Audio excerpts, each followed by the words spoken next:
Guys, Can, yeah, there was the camera just stopped?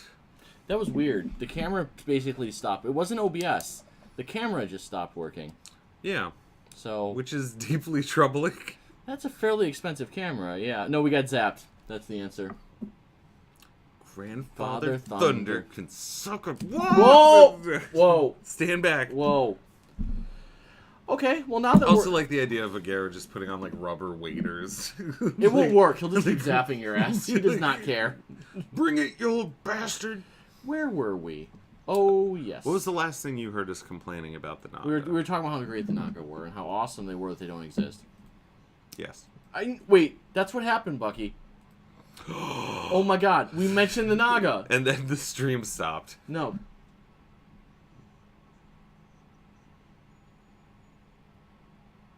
Huh. All right, Okay. moving on. Yeah, let's never speak of that again. I don't even know what you're talking about. What? Nothing. No. Trick shot does work with crossbows, and yes, it is restricted to once a turn. I mean, Any change on unairing? nothing here. No. I don't think so. No. If a character is reduced in rank via satire, right, what happens to their extra dot of attribute? It's removed, cost refunded. That just seemed like the easiest fix. There's no gifts to worry about refunding anymore, thank God. Well, So doing it's really shadow just- dots is also a weird thing where, like, you Shadow dots were the worst yeah, in revised. like you'd get access to it again one day when you ranked you're, up again. you're holding it in escrow or something? Yes, I'm keeping my physical attributes in escrow right now, and I'm hoping the returns on them are very brawl-based. Okay. What type of challenges does ornamental or supportive enhance? Ornamental, for self, can only add weapon fetish qualities to mundane brawl attacks, including those enhanced by gifts, such as Wasp Talons, Savage Strike, Silver Claws, Gnaw, etc., and gifts which alter the body to allow new types of attacks, specifically Anansi's Web, Razor Feathers, and Blur of the Weeping Eyes. Remember, Unerring can only work on non-spread ranged attacks. If supportive is used to add fetish qualities to an individual, it follows the same restrictions above. Okay. He's reading it again. Yeah. Okay. Yeah, I mean, makes sense, right? Yeah. that's pretty much how it was working. I guess that. And that's it. Boy, that was exciting. Those are all your updates. You can't give yourself accurate and be better at shooting. Yes. You could supportive accurate onto your weapon Sure. Absolutely. to get that. But Yeah. You can't just make yourself... You can make yourself more accurate and be better at biting. Mm-hmm. Yeah. But not at swinging a sword. Yeah. Or shooting. Yeah. I mean, that seems reasonable. Yeah. I didn't particularly... I don't think it's a game changer. I didn't really mess with that. Yeah. Yeah, that's cool. That seems like an actual clarification. Yes, exactly. a fact sort of deal. So that was it. Pretty straightforward. Cool. Yeah. I, for one, look forward to more things and rules and subsystems coming out whenever the writers and editors for such things are done doing them. So that'll be fun. Oh, BNS, yeah, absolutely. Jason's doing better. I'm hearing, so that's good. Okay. He had some health problems, but I'm hearing and from hearing he's doing better. I mean, I saw Mr. Foster posted he replied to an email, so that is very good to see. Awesome. Yep. Where to now? I think we were talking about some storytelling stuff. I think that's a good thing to talk about. Well, there's the sort of Well, we were going to run and record a combat. We recorded a combat, and but it was the wasn't most boring combat ever. It was very Nothing boring. Yeah. It wasn't the sort of dicey combat. So I want to talk. God, this is gonna. It sounded boring in my head before I'm saying these words, but I want to talk combat math. One big bad thing does not work. Generally speaking, What do you mean by one big bad thing? having a giant monster fight your whole sept is going to generally be disappointing. especially with some of the giant monster rules. If they're open to more physical attacks, they're just going to kill it faster.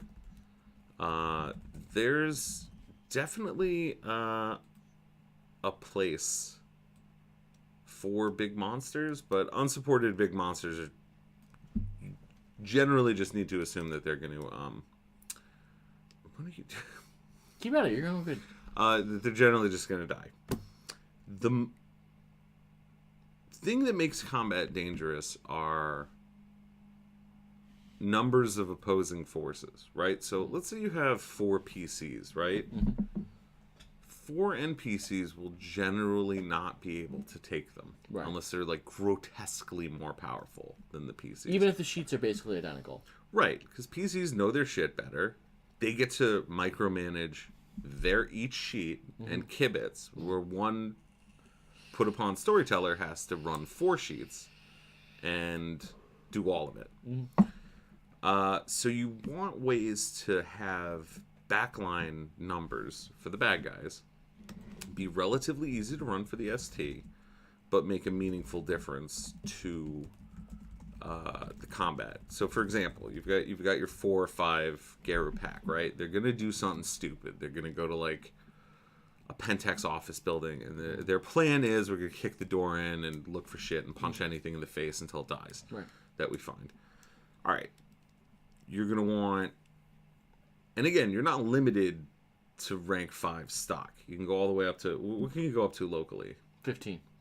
Jesus Christ. All right. There's no problem with ammo. STs have the ammo. Okay, so you've got the tools. So if you want a place to be extremely deadly, then you can have, multiple rank 15, 10, 8s. But make sure to have... 8's a really sweet spot. Yeah. Like, 8 is a really sweet spot for incredible difficulty without being... Well, because 10 plus 6 is 16. Yeah. And that's your base defense pool at the beginning of combat for all social will, mental will, physical will, without any before you bonus start adding attributes. stuff onto Right. it. Yeah. So 8's a pretty sweet spot. Having a busload of 3s and 4s, and you need to think about them as a damage tax in combat. Okay, so you've got your guys, they're doing stuff. Every round, 2-ish NPCs, rank 3 Fomori, Ragabash, maybe Firearms Dodge, right? They're going to be trick-shotting with ranged silver. This is just Overwatch damage tax to make sure that werewolves don't do things like this. So every PC should be taken about, before damage reduction, 4 ag and lose 2 gnosis around. And that is a clock. And the BSEs have one of the best social powers in the game to crowd control. Absolutely. Which if you're outnumbered, like, or even numbered, the bad guy should make it less fair. Yeah. Howl of the Worm, I think. Howl of the Worm. Yeah. Yeah. Worm, yeah. Another thing is, bad guys often don't fight fair. So if you have a bad guy and they really want to mess somebody up, right? So let's say somebody's... Well, let's clarify. The PCs never fight fair. Right. Set aside. But PCs just never fight fair. Which is in the mark. And there's really no reason why the bad guy should. So let's say your good guy team has an obvious leader or a weak person or just somebody who isn't blurred and is just standing there holding a sword or generally mucking about and like beating people up. Have some sheeted NPCs who aren't garbage and they're not naked. That's the other important thing, because that person on the everyman should spend a couple gnosis, also trick shot them, fill up those physical slots, and then on the or use unerring to hobbling strike them so that they can't spend willpower for 2 rounds.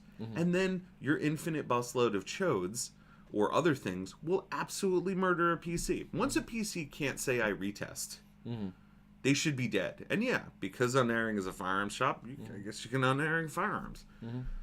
And it's against physical dodge. Your next attack hits. I didn't write unerring, but if PCs are going to use it that way, then absolutely your bad guys should be using it that way as well. I want to respond to something because somebody said the problem with Howl of the Worm is that it throws people out of combat. There's nothing worse than being saying, hey, yeah, sorry, you're going to be sir not playing in this combat. Go sit in the corner and wait for interesting stuff. Okay, the first... I respect that point. If we're looking at this from the standpoint of the storyteller as entertainer, yes, then yes, you want to keep people involved. But the problem is if the storyteller is serving masters, the PCs aren't. Which they are. If they're trying to make sure everybody stays involved in the combat, everybody's doing stuff, that sounds really good, but what it leads to is romper stomp combat. Right, well, because PCs aren't going to say, I'm not going to use ultimatum to crowd control bad guys because that would be uninteresting. For the NPCs. Well, not just for the NPCs, but all of our hero arcs aren't really served by just removing these characters from combat. I mean, if NPCs had attacks that were qualitatively more powerful than PC attacks, I would be more okay with it. But because NPCs are working with the same tool set that PCs are, expecting the PCs would never. They generally have more worse tools. Yeah. Right? Because your stock NPCs have every gift in that tree. Yeah. But they don't have focuses. Mm-hmm. So they miss out on all of those bonus effects. Yeah.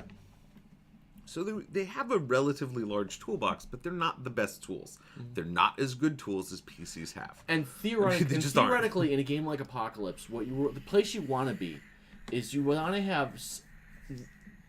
You want the fights to be not puzzly. Puzzly is the wrong word. But you want it to be a problem to be solved. Which means you should have an antagonist who is a threat. Which means the antagonist is something more powerful than any one PC. The problem is designing a single antagonist to be more powerful than any one PC without just brute forcing it to give them absurd traits. And even that doesn't really protect them. No. I mean, there's extremely powerful NPCs, some of which I helped make. Yes. That they frappe packs. Mm-hmm. I would bet on them every time in a combat. Mm-hmm. But they're very rare. Mm-hmm. Right? These are the people who are like run Pentex subsidiaries and shit like that. These are not guarding an office building or a warehouse. Right. In like Warehouse X District. Or there's just a big monster to fight this month. Almost every game will have a big monster to fight this month. Right, and that's fine. Mm-hmm. There are monsters out there, and not all of them have the tactical wherewithal to be prepared to be jumped by werewolves at any given moment. Absolutely. So you can run around jolly stomping things. I don't want to shit in anybody's cheers and say that you can't win in combats. Mm-hmm. Especially when Garo are the aggressors. Mm-hmm. Like, they have every tactical advantage. They're attacking, where they pick the time, the place... they have time to prepare, they can power up, they can do all of those things. Mm-hmm. So there is an advantage when Garo go on the offense that they're going to be like, we're going to kick some ass. The offensive party in this system has a huge advantage. Huge advantage. Yes. That said, if they bumble around like D&D characters in a dungeon, they should get fucking owned because they are grotesquely outnumbered in a genre and setting where they have been losing for years. I think if we're going to circle back to having a point to what we're talking about here, it's that you need to create as a storyteller, you need to create an environment where the players respect the adversary so that they don't just go dungeon crawling against them and no-sell their attacks and just slaughter them. You need to protect yourself against that. Well, no, my overarching point, and beyond just that, is talking about some of these tips and tricks. Have a damage tax. Have a gnosis tax. Mm-hmm. Use the smaller NPCs at range. Don't just pile them all together in an elevator to let one person scream of Gaia them all into oblivion. Yeah. Like, bad guys aren't bereft of their senses, especially when you start breaking it down into their traits and such. I mean, nothing throwing 10 to 30 mental traits is suddenly going to be a complete idiot and be like, well, let's just hug them. Maybe we can, I don't know. We'll think of something, but our first plan is hug them to death. Like, no, that's why would they act that way? Yeah. And the other thing is, write some sheets that are relatively generic, and then just make sure they're not naked. Give them gear. It's actually a problem on the bigger scale of con events because we have some data points on con events already. Mm. And one thing we are seeing is that it's very difficult to run the 100-player melee, which is something that should happen, but there's logistical issues. There's huge logistical issues with running the mass combat. This game doesn't lend itself to that many people in a room having a good time. It's basically impossible. Yeah. because every character has a player, and every player wants to do something. And at a certain point, it becomes catastrophic, because if you have 100 people all wanting to do something, and they have to wait for 99 other peoples to do the thing they want to do, you're diluting the good time of everybody involved by the number of players in the room. Now, that isn't to say there shouldn't be a mass combat with like 20, 30, maybe people. Right. But it's got to be, within certain broad strokes, gonna have to nuance it so it's actually manageable. Well, the thing is, we got lucky with this last time. Last NESCon we ran was basically free of a mass combat except for a cinematic one at the end. And then the Chronicle ended, and we basically had a narrated end to it with everybody's characters having awesome ends. So we basically dodged having a live event with a billion-player combat. But I'm thinking at some point it becomes impossible to dodge that. I mean, look, if you get 200 players at your convention game, right, that's a good thing. You want that. You want a ton of players. Yeah. And there are times when 200 players is amazing. And that's mostly for things that don't require turn-taking. Yes. The turn-taking is death. Right, and because combat is granular and broken down into turns, you have diminishing returns for the number. As far as enjoyment goes, right? Mm-hmm. If I'm in a 5-person combat, I am 20% of the good guys, right? Yeah. If I'm in a 100-person combat, I am 1% of the good times being had. Yeah. So you're not doing your players any like great favor by letting everybody gang up on something, especially in a lot of these combats where like victory at that point against all but the most powerful bad guys is practically presumed. Mm-hmm. It is difficult because my first and best pass at what NESCon Apocalypse would look like does involve one of those sort of combats, but I just don't think there's any way to do it.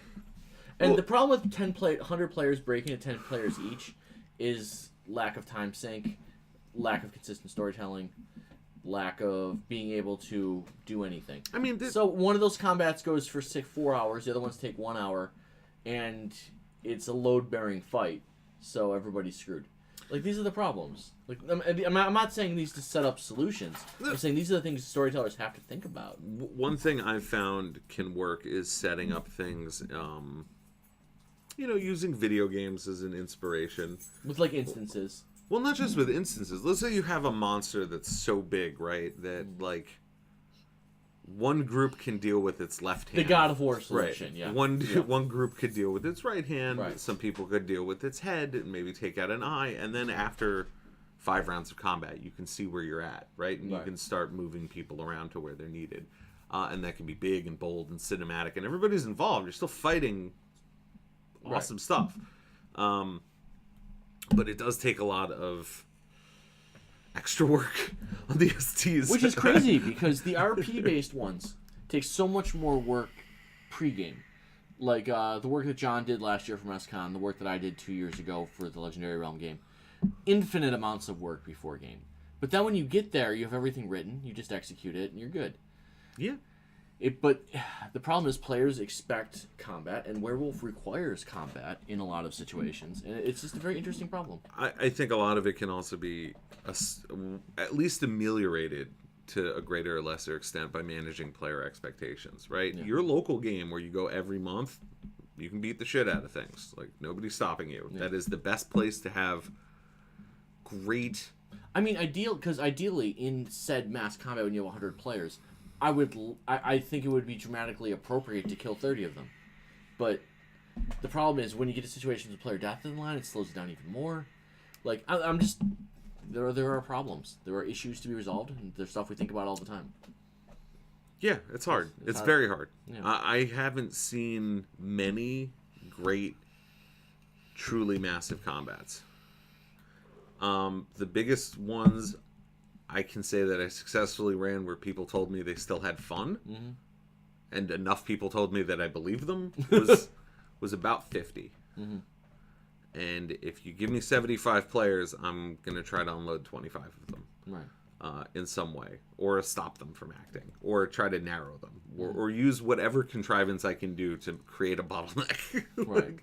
Because it's also a lot to ask one person... to fight 100 people. And make no mistakes. Right. I mean, that is the thing. Because especially when you have player death in the line, you have to make no mistakes. Right. You gotta. That's the expectation. Everything's got to be above board. But not just that. You want perfect play. Like you don't want your bad guys to suddenly forget half of their powers, because then you're not really winning. You just have a flustered ST who's like, let's just narrate the end of this. And while there's plenty of players who are like, I'll take that as a win. That's a cheap win. Yeah. Like, they're just trying to overwhelm the poor person who's trying to have a good weekend with you. Right. By just overwhelming them with demands and rules questions mid-combat. It's a little meta. Yeah, I mean, it's unresolved. Man, I've got ideas and opinions, but... Well, I think we all do. I think it seems like every time there's one of these big cons, we get together with people who've run them before, we talk about it, and then we just try something new and see what works, especially with a newer system. It's, I feel like in Revised, one thing, I will give Revised this. Mm-hmm. Revised gave you tools to OTK, to one-hit kill. Easily. With both PCs and NPCs. Yeah. Which saves you so much work as a storyteller. And I don't mean that dismissively. I know you care about your I know you care about your characters. I know you want your characters to do well. But being able to kill your characters in a turn at a con event, oh my god. It's such a godsend. Well, admit it has its conveniences. Well, time-wise. Yes. I mean, the only currency... The old Umbra Quake, which is everybody take 9, or 9 damage. The most valuable currency con storyteller have is time. Because everything is a trade-off. And that's why I refer to it like that. Right, especially when you have 4 to 6 hour windows. Yeah. Oh, I do agree on no more Godzilla monsters, by the way. While we did use the example of the God of War fight, I also agree that big bad monster is not the way to go. We agree completely on that. Same page. Yeah, because, one, they generally lose. And 2, it puts the ST in the unenviable position where they know damn well they can kill any individual PC, but then they'll look like they're being mean to one player. Right? So then you have STs do things like, well, the giant monster does an AoE attack, and then he hits that guy, and then next round he doesn't hit that guy, he hits a different guy. Oh, but and then he hits her with this attack, and it's like, really? Well, the problem is when you just put your hand out and point at someone, that's shit. And then when you take the time to everybody throw a chop, and then you throw a chop until we have one person who lost, it takes forever. It's stupid. It's just not. Yeah, it's rough. It's rough on the STs. It's not super great for the players. It'd be much easier if you guys had buffers and we just let you go. Well, no, I'm not for that. It would be nice if a lot of this could be automated. I'll give you that. Oh, if we just sideload it into an app? If your phones could just handle initiative and your attacks and had your shields on you and could track your damage. And you just put the enemies in there and it would just auto-resolve the chops. Yeah, it would be pretty great. I would love to see something like that. Yeah. Well, and then prompt you, do you want to retest? And you're like, yep. Yeah. And then, it's rock, paper, scissors. I'm not a mathematician, but I'm pretty sure that the sciencey part of this would be good. I just don't think we're going to see anything like that anytime soon. I don't know what sort of system could possibly pull that off. So I'm just concerned that I think it's an idea. I had forgot that was a thing. What's the thing? I don't even know. But it would be nice if we had such tools. It'd be amazing if we had a tool like that. It also, I feel it would make things a lot easier. Yeah. We might be able to run bigger combats more easily. Yeah. I keep hearing questions about how do you beat PCs? And the power levels that the local game can have are so grotesque. I don't understand. You could easily just player wipe your whole game. You can total party kill on a whim. I proved that it was easy. Yeah. With fairly optimized sheets. Isaac, you have decent sheets. Yeah. You're not nobody's. Anybody can do that. That's not even that difficult. Once you have full suites of powers and just know what those powers are. Remember your DR. Right. Remember your rage. For God's sakes, remember your rage. Right. Yeah. When there's a bunch of stock 6 Wendigo, Arun, Brawl Dodge NPCs, they will fuck some shit up because they probably have more gifts than the PCs do, especially at this point because we're still relatively early in the game. Or Fomori, who can do gift combos PCs can't. I know we talk about this stuff a lot, but it's always good to repeat and drill it in. Right. Like Fomori can have gift combos PCs can't, which is amazing. Well, you can move the Doomsday Clock up several seconds based on the actions of local. But we do that already. That happens every month. Yeah. Which is great, by the way. I'm. It was an experiment. I'm very happy with how it's playing out. Yeah. The clock seems to be working. Popping drones, Black Fury. Oh, god damn it. So, can I just leave you alone with Foster? I know he's here. How many people out there really loved Rigger 3? Let me just dim the lights. And then, hang on. There you go. All right, now that it's just me and you, let's talk Shadowrun for a minute. No, oh man, I'm glowing. Yeah, I this is a build I desperately want to make or see happen. You just thought of it like a day ago. Just shut up. It's, I can't read any. This is gonna look weird, but I need to be able to see your comments. Yeah, brown chicken, brown cow. Doomsday steps away slowly. So we're losing the. Yeah, there's a lot of. Okay, there's a lot of crosstalk going on there. Yes, there's still a lot of unexplored builds in the game. I think a lot of people also think that the game has been perfected only a few months in. Or I guess we're a year in now, right? We're end of the first year, so basically 9 months. We started dev a little more than a year ago. Okay, yeah, so we're about a year in. There's still, like, as I'm playing the game, and I know I'm a weirdo. Like, I get that. And that not everybody is just dreaming up builds. But I'm always dreaming up builds. Like, and they're all weird, and some of them have similar cores, but there's still a lot of unexplored ways of expressing yourself and playing a different type of character. And I don't want to see people feel like they're hobnailed into perfect, or rather shoehorned into perfect play. Like, oh, there's still some things that are like de rigueur and they're too good not to take, and then STs have to take the due diligence to combat those. Blah, blah, blah, blah, blah. We're sort of broken records on that, right? But, there's still a lot of fun, unexplored stuff out there to be done. And, I don't know. Just still have that whimsy. I know I'm like the grim one, who sees in black and white and is joyless. But there's still whimsy out there. There's still there's still a lot of fun to be had in this game. And just remember that one of the points of all of these games is that it should be a fun way to spend your weekend.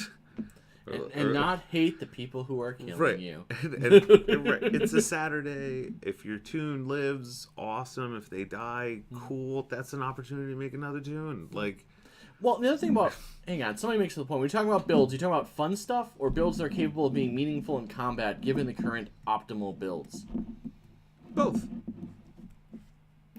But I'm going to see how weird I can make my Rigger Black Fury and just see if it's possible. Also, builds are so overrated. I will say, last night in Sabat, my 3 physical trait, no physical disciplined Sabat character went up to a Salubri badass murder machine and basically just screamed in his face and demanded he meet him on the mound so he could whoop his ass. Monomacy. Figuratively. I mean, they weren't that close. No, it's like, I'm gonna kill him. Right. And he totally it was like, we're doing this. It was like, whoa, slow down, buddy. I'm his pack priest. I'm like, I mean, I encourage this, but how does my Ductus expect to win this fight? By blustering. But I didn't say that. I didn't say that out loud. I don't want to undermine his authority. We Valdery quite a lot. Oh my god, it was great. But I was like, and they just sort of talked it out and they quashed their beef, and I was like, okay, cool. And by quash the beef, you mean I got everything I wanted because I'm awesome. Is Corey watching? Tell me Corey's not watching. That would be great. I love Corey. Also, hi Corey, you're awesome. I love your characters. They're so good. But next time I pull that shit on you, rip my throat out because I have no physical disciplines. I have nothing. I have a mountain of zip. I less than subtly was like, to the death is a little extreme. No, because I opened with to the death. And I was like, no. I am monomassing you and I will rip your fucking heart out. Yeah, I was glad I was the only priest there who was like, yeah, it's not to the death. Because that would be insane. Because my ductus would immediately die. Because that would just be suicide by Valerian. Like, that's not okay.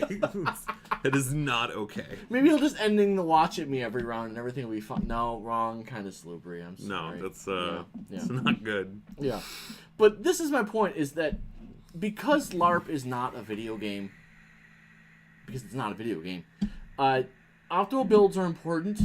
Role-playing is always going to be more important, except for, like, maybe 1 to 2 chops every month or so, where it matters that your build is awesome. Wait, your build your build can really matter in the situations you want your build to matter, right? Mm-hmm. So, some of your ideal werewolf builds for general werewolf gameplay are awesome, right? Mm-hmm. Like, I imagine certain NPCs, right, are great leaders, right? If they roll in with an army of PCs and NPCs, they're all buffed, everybody's great, everybody's going to have rage and gifts and retests, and they're going to jolly stomp the worm epic style, right? Mm-hmm.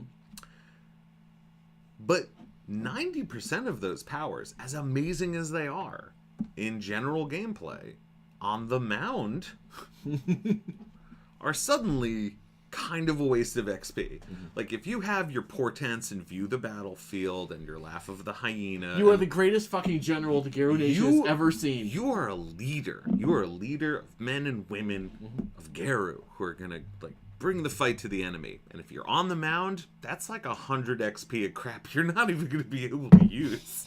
Like, so...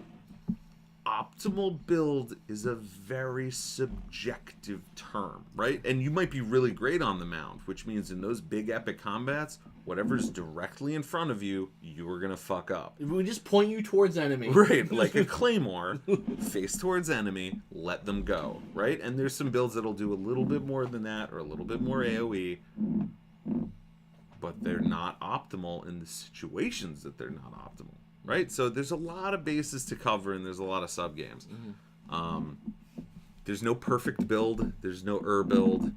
There's counters to every combat build, and a lot of the counters to some of the like XP tax gifts are like STs. Make sure when your good guys go to fight the bad guys that the bad guys had the wherewithal to like make it their territory and have the occult thing.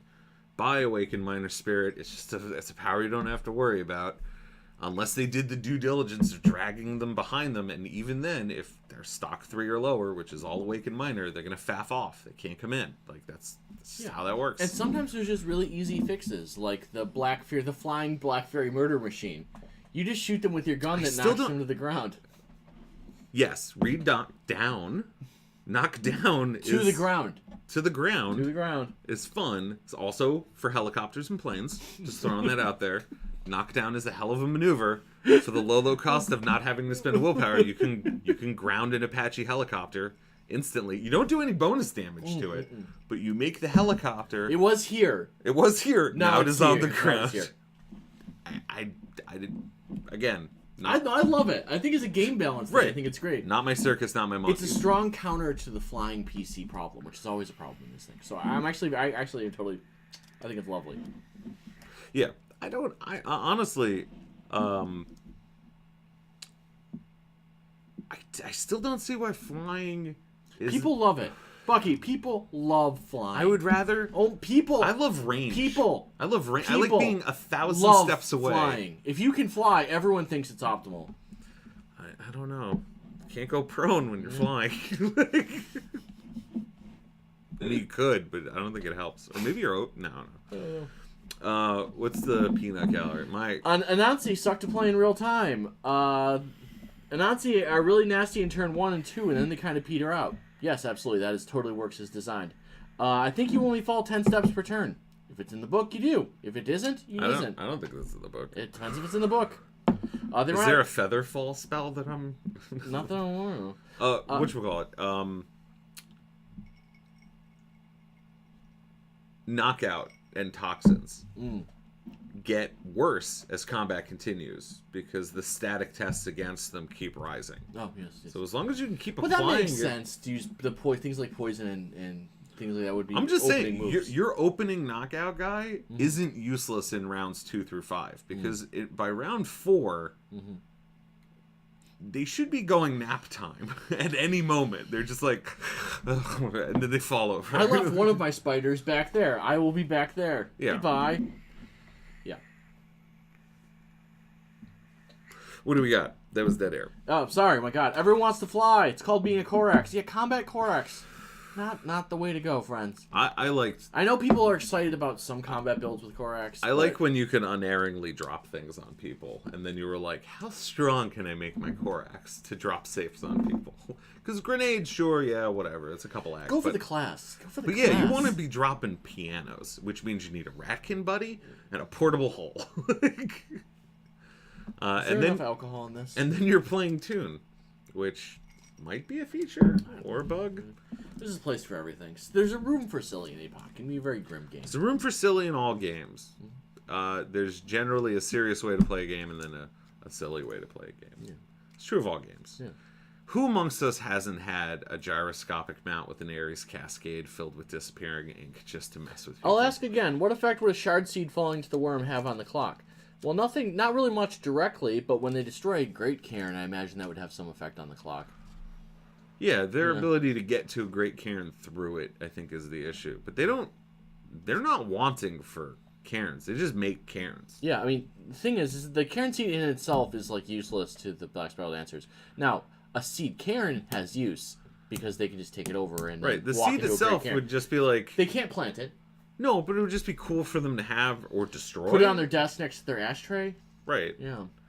Because it's why there should be tons of pits. There should be pits everywhere. Yes. Pits and hives. To the BSD's perspective, a Cairn seed is a reflection of how sad, pathetic, and lost you guys are. Yeah. There's no reason why they can't plant it, and they don't need them to make their own. They don't need them to make pits. Any given BSD pack can just wander into the middle of nowhere near any guy in Werewolf, howl out a challenge, and create a cairn. Done. They don't need you. They don't have to corrupt anything. They won. They effectively... They're winning at baseball. Yep. The Garo are losing at baseball. They have to play an entirely different subgame just to survive.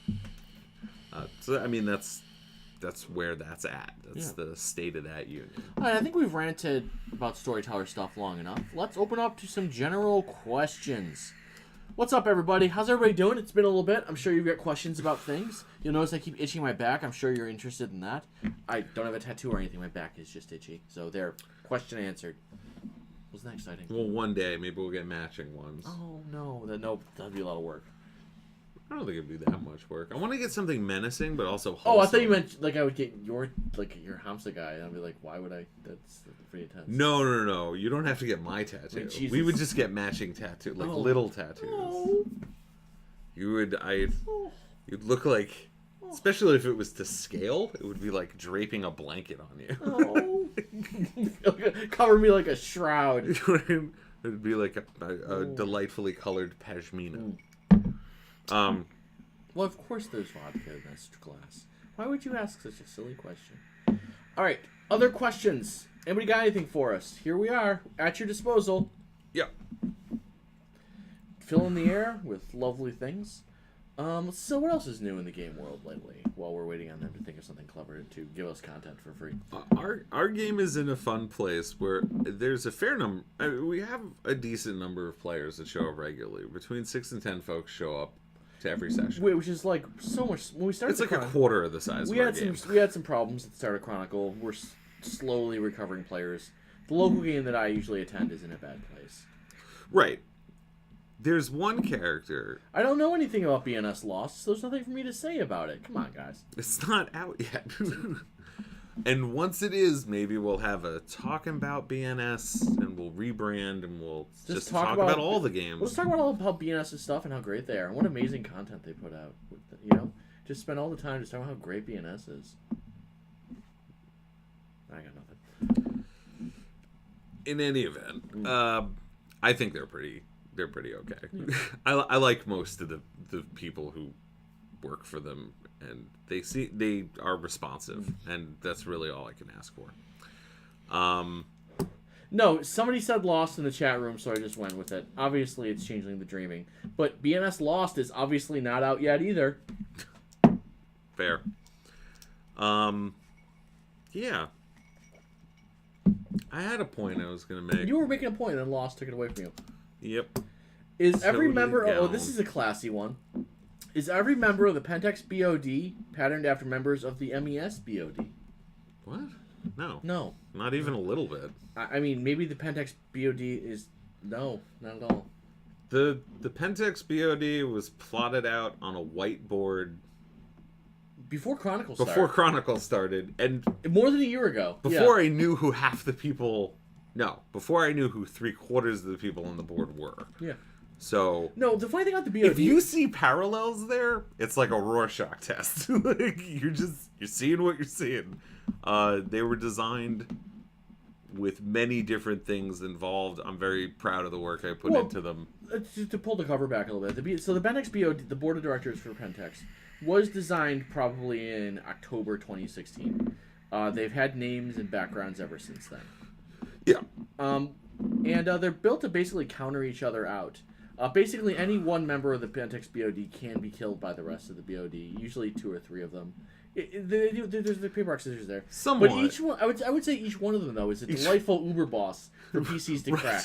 They're a delightful puzzle for players to work their way through. Many of them also have what can only be described as a hideous weakness. Now, it might not be a hideous weakness that Garo PCs necessarily have access to, but other board members do. There's a few people who could just turn off other Pentex board members. I mean, yes, with the chop.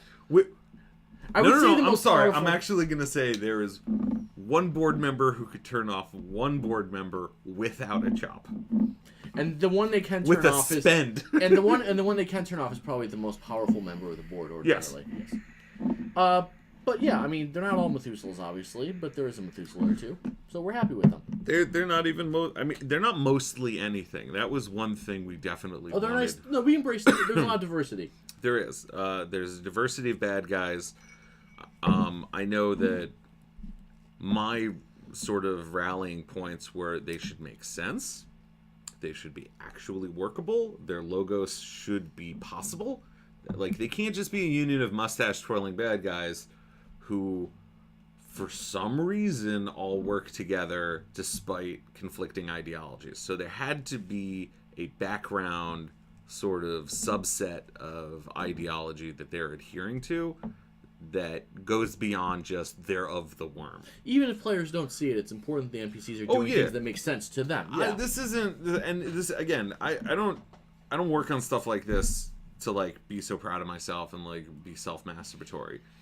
You only build it with the amount of artifice that eventually, when a PC is like really doing research or stuff, that there are actually things there for them to uncover. Oh, that has been a delight. Yeah, when God, we're so stroking each other off right now. But no, it is a delight when a player researches an NPC that they've only heard of once and no one in the Chronicles heard of, and you just be like, well, these are things that are all true about them. And just well, right. It's just the info's there, so eventually, when somebody looks into it, they look into it and they find cool stuff.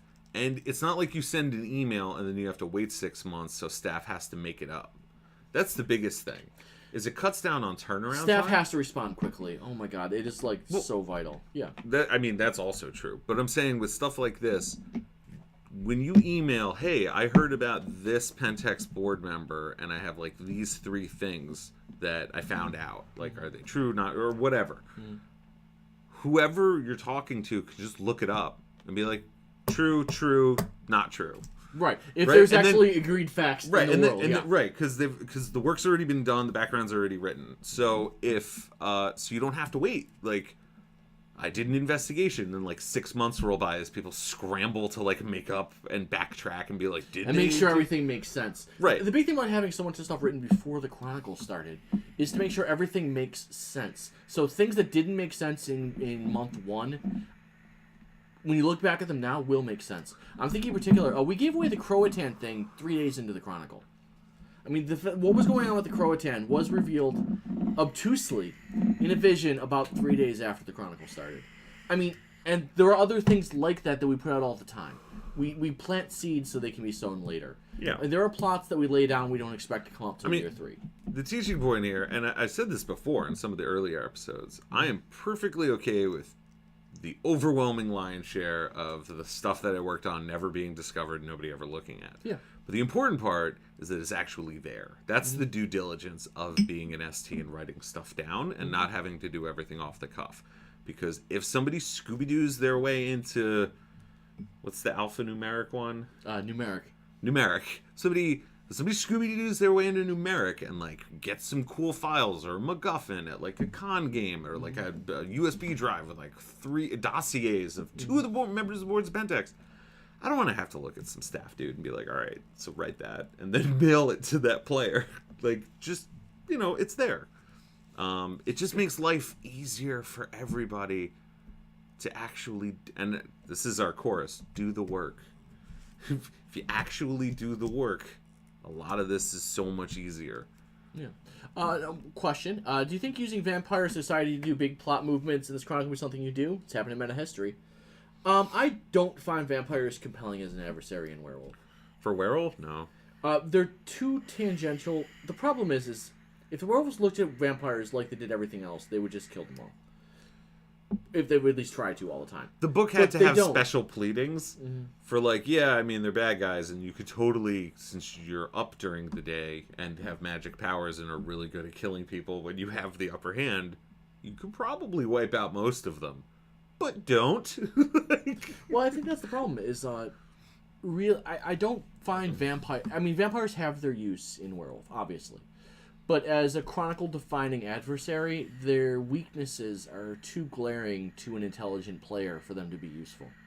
Yeah, a lot of the best vampire builds are, like, relatively easily defeated. And there's also the huge... Well, and the sun's out. Just assume. Well, okay. It's the day. But the other big thing is magic items? Like, there is a... Fetishes? Fetishes only really compare, like, a naked werewolf to a naked vampire. But that's not really fair, because werewolves have really great tech that has basically no equivalent in vampire. Yeah. Which is fine. They should be different, and they should have different advantages and weaknesses. But the fact that they have, like, swords and guns that spirits live in, that give them, like, a host of additional magic powers. Werewolves generally would... Hang on. Beat the vampires? Gangrel are not besties with anyone. The Gangrel have upgraded to probably don't kill them. That is their level of besties with the Gangrel. They have There is a technique, which is my favorite technique in the game. Jesus Christ. Where you're like, I'm a werewolf. Let's do some LARP right here. Are you ready? Yes. I am a werewolf. You are a Gangrel. Yes. You will tell them what power you're using while I am away from the room, and then I will come in and be a werewolf and talk to you. I forgot the name of it. It's the technique that... I can't hear any of this. Okay, I have the technique that makes him absolutely believe that I'm a werewolf, but doesn't actually provide me with any of the things to say to, like, back that up. But there's no chop, like, at all. He just will believe that I'm a werewolf. What the hell are you doing here on the Bond? Who are you? I am... you're obviously a werewolf. I am a werewolf. I can tell just by looking at you, you're clearly a werewolf. I'm just saying hi. I happen to be in the neighborhood. What's your tribe? Like, who are you? Identify yourself. What are you doing? What are you doing here? I don't... Bob, I'm of appropriate werewolf sect. Well, you do seem to be a werewolf. Are you just some sort of confused cub? Yes. I am a confused cub. Well, you don't smell of the worm. Who would be in charge of confused cubs? I have so much to learn. I'm gonna bring you to the den, Mother. That sounds like a great idea. And those are words I know because I'm a werewolf. Let's go. And see. It could get awkward from there. Oh, yeah. No, but... Flash forward. Now, honey, how long have you been a werewolf? Days, years, whichever's more appropriate. Don't kill me. You seem really confused. Why would I gotta leave. The sun's coming up, and I have school. What? Bye. I've got to go to werewolf school. But yeah, the fact that the technique has no chop, and it's just like, werewolves will take you to be a werewolf. Buy werewolf lore, or you will sound like an idiot. But there's no chop. You can't defeat it. Hello, friend werewolf. Hello, fellow werewolf comrade of appropriate sect, I assume. Let us do werewolf things I sure together. hate whatever it is you guys seem to be so angry about all the time. I'm not sure why you're so angry, but I very much am opposed to whatever it is you're so angry I would about. even use the term enraged. Whoa. Ooh. Ooh. Flexing my knowledge. Wow, that was good. That was good. He seems to be stuck. He has some sort of umbral anchor, unable to step sideways. It's weird. Remember, you could answer all of these questions with, I'm the one person who took the cursed flaw. I don't know right werewolf words. I had 6... What? Is it too meta? My curse is I'm bad with jargon and will be eternally frustrating to all other PCs. Oh, a Nazi trying to infiltrate the Camarilla is even better, yes.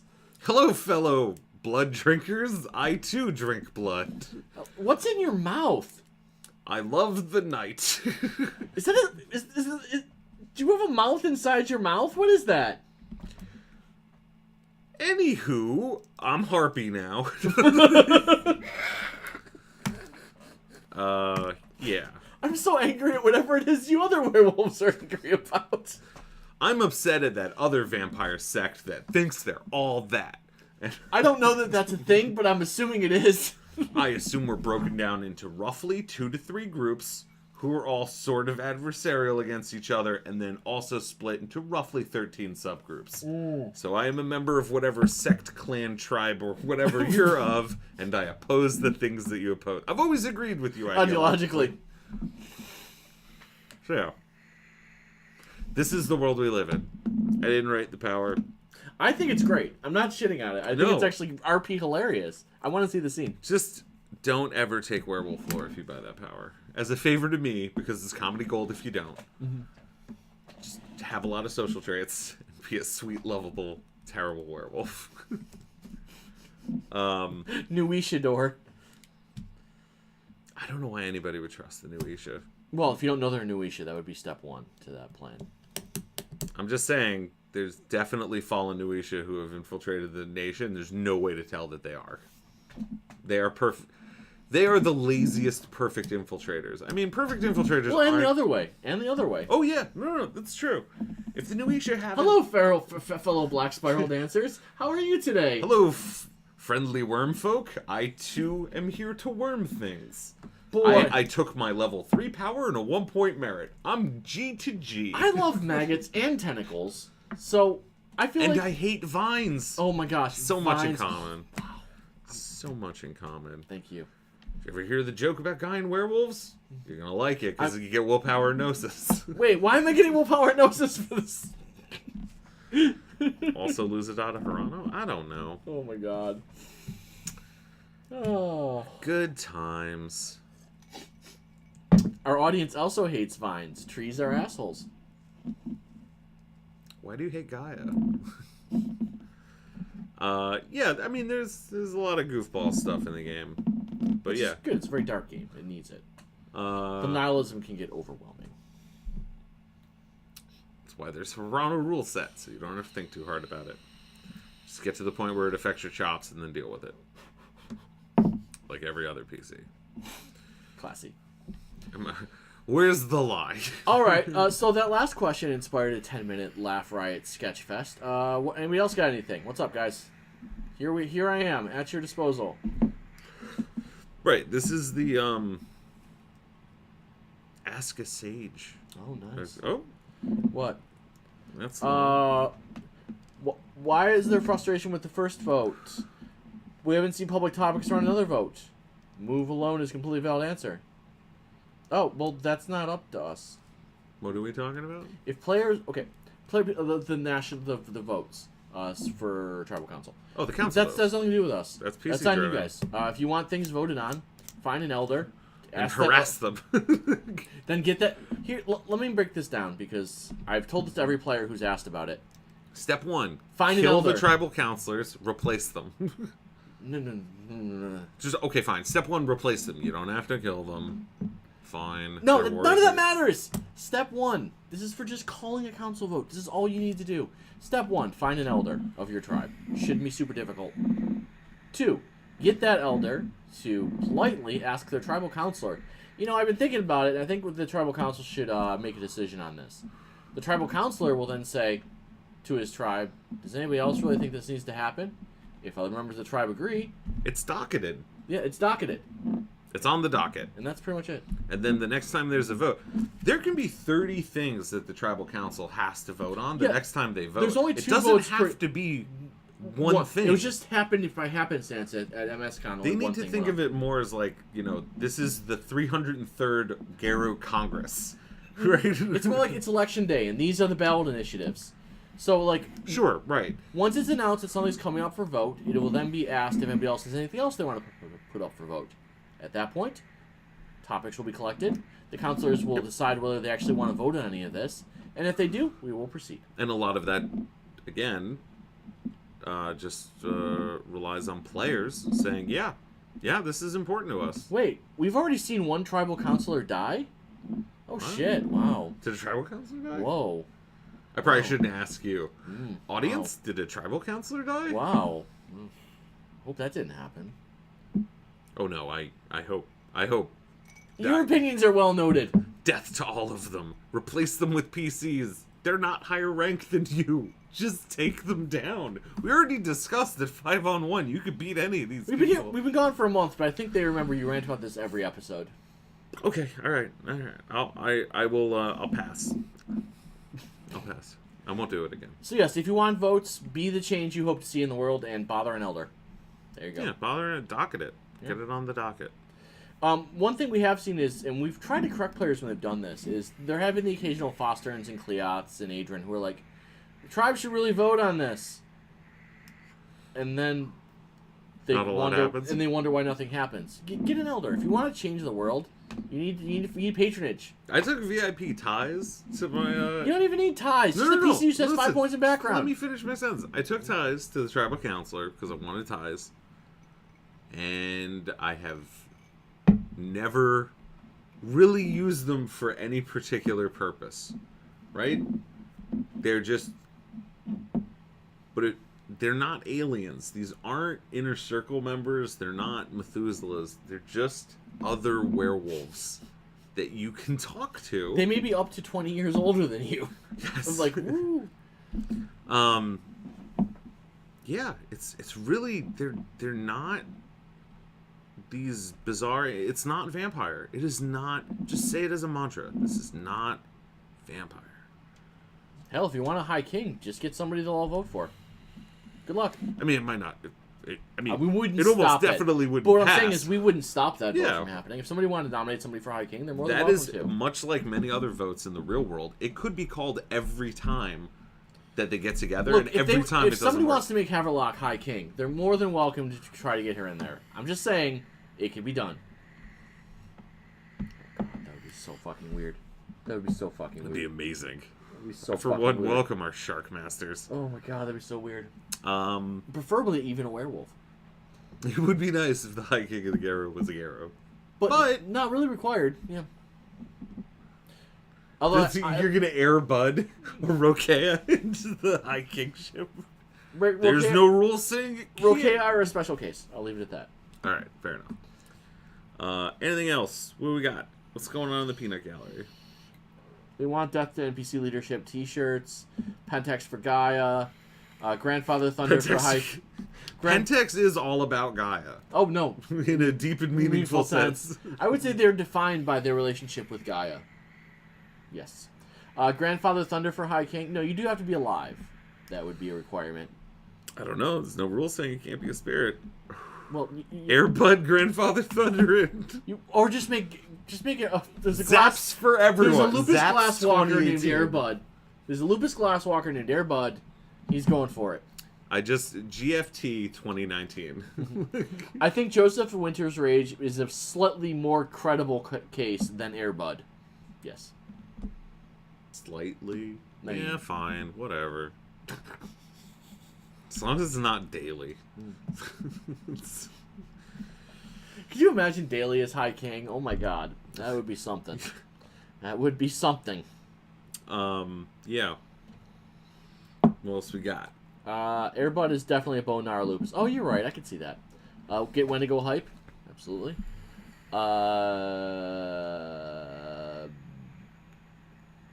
Lively bunch out there. Lively, but not questiony. No, they're enjoying themselves, but they're not asking. Maybe we've answered all questions. Maybe we're good. That's a deep and meaningful statement. What are the other things we said we discussed tonight? It was Storytelling Apocalypse. Yeah. We talked about that. I think we always covered did. that. Talk about the update and the rules. A little bit more showing your math this time, which is yeah. Which one is the Glasswalker? Yeah, it's the Glasswalker one. We talked about the rules fact update. Yep. IC situation, not a whole lot to say. Questions seem mellow. Well, is there anything cool IC-wise people have noticed? I mean, again, he has his finger on the pulse because he's on staff. I see the world as somebody playing a Fostering for Life at a local game who now isn't even AVST. So unless you are? I do what I always do. I just help run scenes go nuts. Occasionally. Yeah, whether it's here or conventions or wherever I'm needed. I go where I'm needed. I'm the issue of MES. It's fair. Yeah. All right. I mean, there is some stuff that I'm also working on insofar as like ST resources and more stuff about baddies and stuff like that, but it's not really anything particularly interesting to anybody other than me. Guys, be nice to whales. Stop calling them a dumpster fire. That is not cool. All games go through stuff. At least you're talking about it, so it's interesting. That's something. Look, from the outside looking in, while it sounded kind of cray in like an icy way, some people got. That in itself is fine. Yeah, now there's fallout. Yeah. Philodoxes apparently are gonna like really mess some people up. Let the game happen. Yeah. Like, the game world is enriched by reacting to chaos in the same way that society, in sort of a Durkheimian sense, our collective mores and folkways are reinforced by the outrageous. Let the outrageous actions reinforce the genre and the game and build up the setting. Yeah, just keep it icy. That's right. Yeah. Also, I think I just got a willpower back because I worked Durkheim into a conversation. You haven't mentioned anything about sunlight being the best disinfectant yet. I do quote Brandeis often. Yes, I know. Yes. This is where I'm outnumbered. I need Iggy back. We gotta get Iggy back in here. He's my only protection.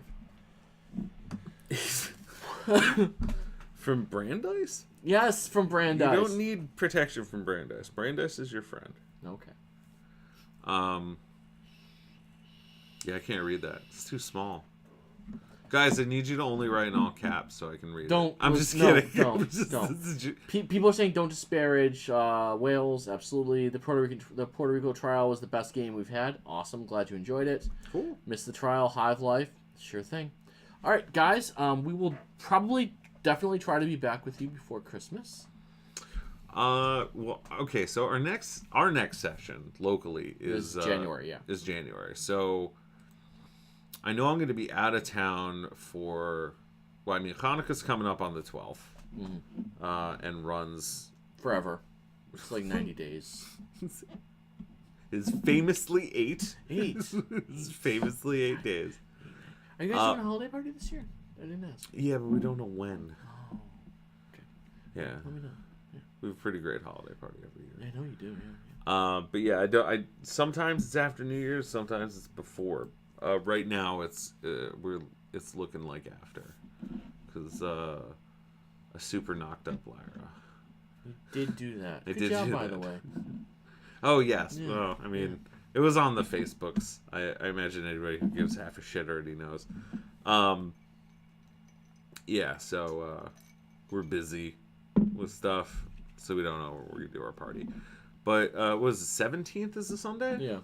If you're on 17th, we can do a show We 17th. could shoot for the 17th. How's that sound to you people out there in TV land? I think they love it. I think they're super excited about it.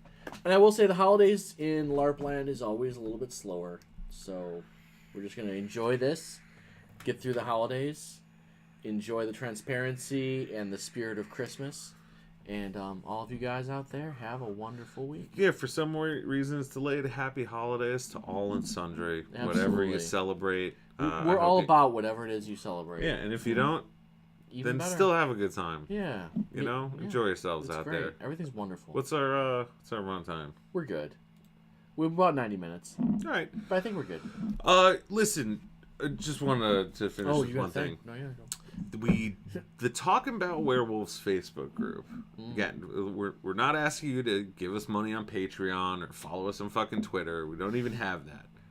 But we do have a Facebook group. The only thing I ask is just post stuff in it you want us to talk about next episode. And that's happened like 4 times in the last 2 years. I mean, the show's not that old, but you know what I'm saying. Don't be afraid to be like, hey, next episode, you guys say... I mean, that's what finally got us talking about auspices. Is everyone harassing us for months? Right. Yeah. Begging. Please. For God's sakes, talk about auspices. Talk about the goddamn auspices. So, don't be afraid to use the group for things other than posting funny pictures and complaining or telling me how ridiculous my mustache looks. There are other things to discuss.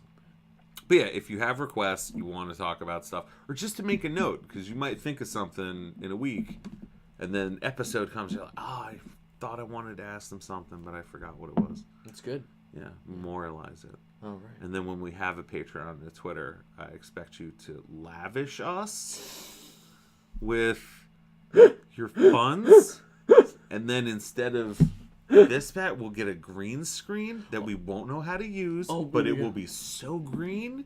And we'll talk to you about how great HelloFresh is, or okay, true story. Listening to the radio ads for a long time, I really thought it was called HelloFresh, and I was like, who still says Hella? But that's kind of a cute name. It's HelloFresh. Yeah. And then I actually saw a box and was like, oh, it's HelloFresh. Do you know what I hate, Bucky? I hate when I need to buy a razor and I go to the store and I gotta... Is there a better way? I'm just saying. Is there some sort of I go there and the razors are locked up. The razors are locked up and you gotta wait for the kid. Is there... What could we call it? Ducat grooming member? Or... we will mail you a straight razor. Some sort of... For only $70 a month, we will send you a straight razor a month. Every month. Ducatgroomingcabal sends you a fresh straight razor. Just go to Ducatgroomingcabal.com and hashtag Ducatgroomingcabal. And then promo code. If this website's available, I expect somebody to squat on it immediately. Promo code Talking About Werewolves. Promo code Talking About, and you will get 100% off all of our offerings. All the offerings that are there will be 100% off. Will be 100% off. Absolutely. At Ducatgroomingcabal.com. .net. Not right now. I mean, let's not. Okay. You know. Yeah. Just straight razors every month, pre-oiled with blood. It'll be great. So everybody, you have to strop it yourself. You have to strop it yourself. We can't do that for you. No. Would that we could. Yeah. Would that we could. Remember, Pentex cares, so do we. Good hunting. See you soon. Cheers. Guys.